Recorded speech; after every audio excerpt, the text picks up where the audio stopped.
పరిశుద్ధ గ్రంథము నుండి పాత నిబంధన గ్రంథము సంఖ్యాకాండము 17వ అధ్యాయము.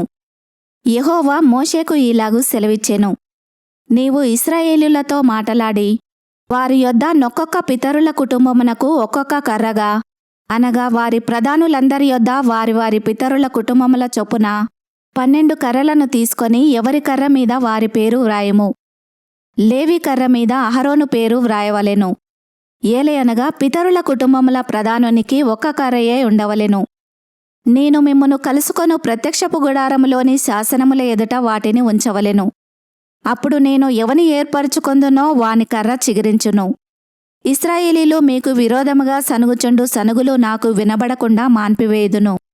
కాబట్టి మోషే ఇశ్రాయేలీయులతో చెప్పగా, వారి ప్రధానులందరూ తమ తమ పితరుల కుటుంబములలో ఒక్కొక్క ప్రధానునికి ఒక్కొక్క కర్ర చొప్పున 12 కర్రలను అతనికిచ్చిరి. అహరోను కర్రయు వారి కర్రల మధ్య నుండెను. మోషే వారి కర్రలను సాక్ష్యపు గుడారములో యెహోవా సన్నిధిని ఉంచెను. మరునాడు మోషే సాక్ష్యపు గుడారములోనికి వెళ్లి చూడగా, లేవీ కుటుంబపుదైన అహరోను కర్ర చిగిర్చి ఉండెను. అది చిగిర్చి పువ్వులు పూసి బాదాము పండ్లు గలదాయెను. మోషే యెహోవా సన్నిధి నుండి ఆ కర్రలన్నింటినీ ఇశ్రాయేలీయులందరి ఎదుటికి తేగా, వారు వాటిని చూచి ఒక్కొక్కడు ఎవరి కర్రను వారు తీసుకొనిరి.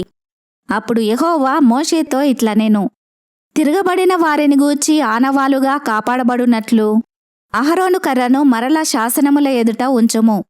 వారు చావకుండునట్లు నాకు వినబడకుండా వారి సనుగులను కేవలము అణచి మాన్పివేసిన వాడవవుదువు. అప్పుడు యెహోవా మోషేకు ఆజ్ఞాపించినట్లు అతడు చేసెను. అలాగుననే చేసెను. అయితే ఇశ్రాయేలీలు మోషేతో ఇట్లనిరి, ఇదిగో మా ప్రాణములు పోయినవి, నశించిపోతిమి, మేమందరము నశించిపోతిమి. యెహోవా మందిరమునకు సమీపించు ప్రతివాడును చచ్చును, మేము అందరము చావవలసి ఉన్నదా అని పలికిరి.